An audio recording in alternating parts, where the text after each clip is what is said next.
quiet scare, where the whispers are getting louder during the day.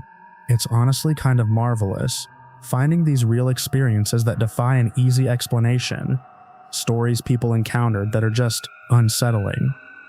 This collection is all about creepy horror-related tales, rooted in what people claim are real events. Now, while the channel is best known for its sleep-friendly horror, the current collection is better suited for an active daylight listen. It's easy to spot these episodes. You'll see a sun icon on the thumbnail image, and the title will clearly say not for sleep or no sleep. We're just sort of leaning in to see what's there. The quiet in the day is not empty.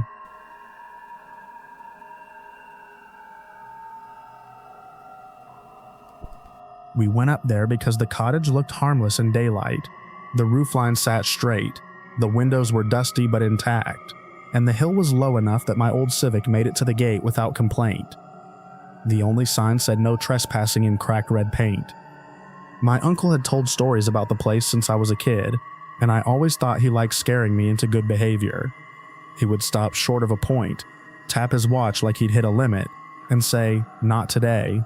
He also refused to lend me his bolt cutters for my fence repair project, so I bought my own. The nice thing about hardware stores is they don't ask follow-up questions if you buy a soda at the same time. It was supposed to be a day hike. Cass brought a backpack with water, a flashlight, and a pack of sticky notes like we were labeling shelves. I told her it was for the cottage map we'd draw so we didn't get turned around. She rolled her eyes. I like breaking rules as a hobby, but I tell myself I'm organized about it. We stepped over the fence where a strand was already down. The hill grass scratched our shins and smelled sunbaked and old. The path wasn't a path so much as 2 tire tracks that got lost halfway up. A thin cloud pulled across the sun, and the cottage was right there. White paint gone chalky, front door crooked on its hinges, one shutter aimed at the ground like a broken wing. Cass said we should ring the doorbell even though there wasn't one. She pressed the wood next to the knob and said, "Ding dong," under her breath. We didn't laugh. The lock turned easily, but the door held like something pressed on it from inside. I set my shoulder against the wood. The frame groaned.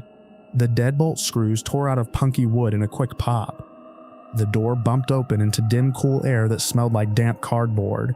Inside, it looked staged for an estate sale that never happened. A narrow hall, a kitchen on the left with a sink full of dust, a small front room with a couch that had its springs showing. The clock on the mantel had a paper face glued on. The paper hands were snipped and pinned at 12. Someone had written the numbers bold in a kid's hand. The clock body was thin, more toy than clock. It didn't belong with the rest of the place. Cass stuck a sticky note on the door frame and wrote entry with a smiley face. I pulled it off. We weren't here long enough to need breadcrumbs.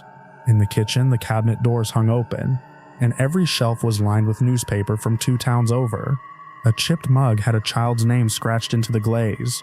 Lana. The L was tall like someone had learned on a worksheet and liked it. A grocery list sat under a salt shaker. Milk, bread, apples. I didn't say the legend out loud. My uncle's version was always light on dates and heavy on the warning. A small house. An accident. Someone ran out to the hill and didn't come back inside. It stayed that vague. I hated that vagueness. It made me itch. I pulled a drawer. It jammed. I yanked. Wood splinters pinged on tile. Reckless and stupid, but honest. We started upstairs because that's where you go when you want bigger answers, or worse decisions. The staircase was narrow. My hand trailed the wall because the banister was gone. Old thumbprints had worked into the paint. At the top, 2 bedrooms and a closet. The first room held a twin bed with a quilt pulled to the pillow, and a plush rabbit with one eye. The second room was a spill of boxes and a broken vanity mirror with silver flaking off the back. The closet door was stuck. Cass wedged her fingers into the seam and pulled. It came free with a dry cough of plaster dust. Behind the closet's hanging rod, in the back where the wall should be, someone had painted a square of daisies in a frame. The daisies had little yellow dots for centers. On the lower right, in the same hand as the mug, was Lena again, smaller and careful. This was a child's space. We were the ones out of place. I told Cass to take a picture. It was the one useful thing to do. She raised her phone. The light changed. You know the way a room feels when a cloud covers the sun and the tone shifts without the lamp turning on? It was that, but we had no lamp, no power. The hall below ticked. Then again, tick. A small sound, the size of a fingernail tapping glass. We both went still. Cass lowered her phone. I told myself it was a settling noise. Old house. Wood moves. Pipes knock even when there's no water. Saying it out loud made the floor feel more solid. Tick. It came from downstairs, from the front room with the clock that wasn't a clock. I stepped back and found my heel on open air at the top stair. My hand slapped the wall. Plaster dust came away on my palm. I made a choice. We go down. We check it. We go. I took the stairs fast because the slower option felt like waiting to be brave. The front room smelled wet. The paper clock hands were still at 12. The face had a faint oily spot where fingertips might have pressed again and again. The ticking was not the clock. It came from behind the couch, low to the floor. I leaned over the couch back. The couch springs chimed softly under my weight. A child's shoe sat on the floor with its laces doubled. The toe cap was scuffed white. Someone had polished the leather at some point. Next to it was a hair ribbon, flattened and dusty. The sound ticked again. It wasn't a tick, it was the soft click of a marble hitting wood.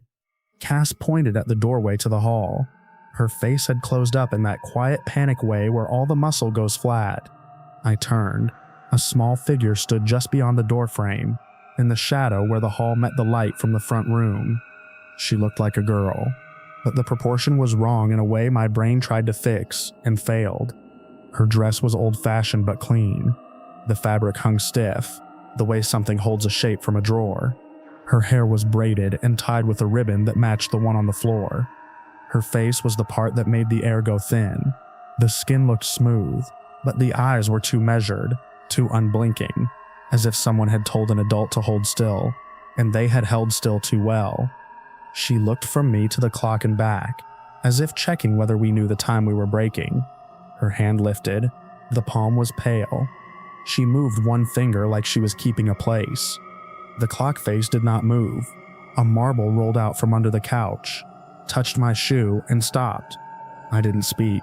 I grabbed Cass's wrist because if I spoke, I would turn this into a conversation. We stepped back together. The girl took one step too. Her foot was silent on the wood. The air in the hall held a coolness that did not belong to June. We leave. We do not run inside. We do not turn our backs on doorways. We walk. Cass breathed hard through her nose. I felt her pulse against my palm, fast and stuttering. We edged around the couch. The figure's head turned, tracking us. She did not blink. The marble rolled a tiny amount as the floor changed under our feet. It clicked once against my shoe and stopped. At the front door, the bottom hinge groaned loud enough to feel like a cue. The girl moved. It was clean and efficient, like a person stepping through a routine she knew by heart. She reached the threshold of the front room and stopped, as if there was a line we could not see. Her hands dropped to her sides. Her face remained empty of the small shifting that living faces do. The silence pressed. We stepped onto the porch and into sun that felt wrong on our skin. I looked over my shoulder because I am reckless and because I wanted the explanation I always want. The figure stood in the shadow-shot frame of the hallway, exact as a paper doll pinned in place. The clock face was behind her on the mantel. The paper hands were not at 12 anymore, but I cannot tell you what time they showed. There was a smear where the pencil line had dragged. We took the steps without falling. The grass hit our legs. The hill sloped down like it was longer than it had been when we walked up. The fence was still in place. The broken strand looked higher. The sound behind us was light and steady, a small click, then another, like something measuring in pieces we did not know. We did not run until we hit the fence. Cass cleared it. I caught my shorts on the wire and tore them. It felt like losing a tiny stupid bet. We reached the road. The Civic was a long shape at the side of the ditch. I fumbled the keys. They went under the car. Cass swore. The light in the cottage windows stayed even. No motion, no figure. The calm was worse than anything. I got the keys. We got inside. My hand shook so hard the first turn of the ignition did nothing. The second caught. Gravel spat. We went. A mile down. A deputy lit us up. Someone from a nearby ranch had called in trespassers. I pulled over. He asked for our IDs and if we had heard the stories. He was patient in the way of a man who wants his Sunday simple. I said we had heard a version. He asked if we'd broken anything. I said a lock had given way. I told him about the clock. He stopped writing for a second. He told us to stay put.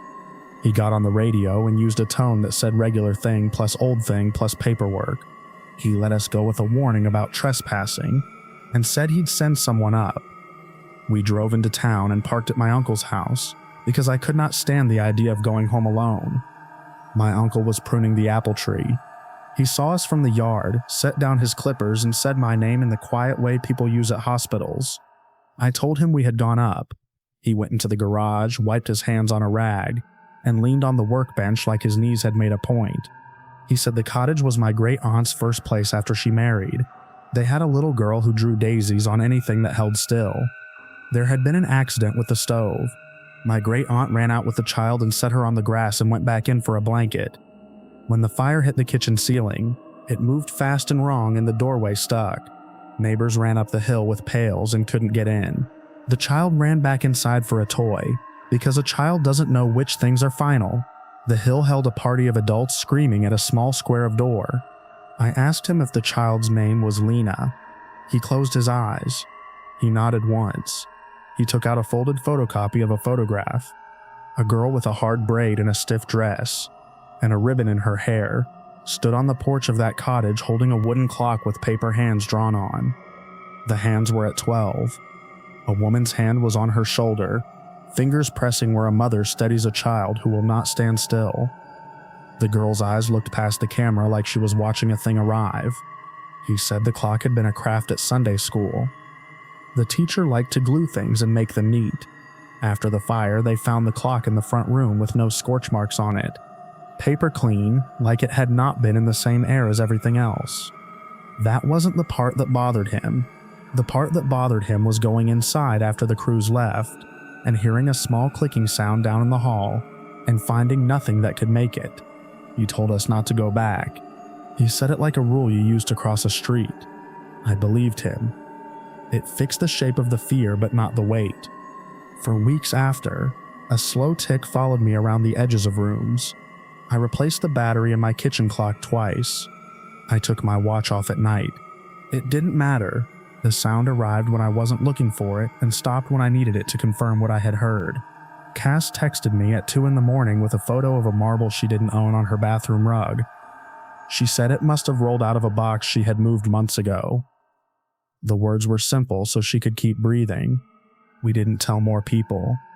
The deputy called once to say the county would board the door and post a clearer sign. He told me not to go up there like maybe I needed that said more than once.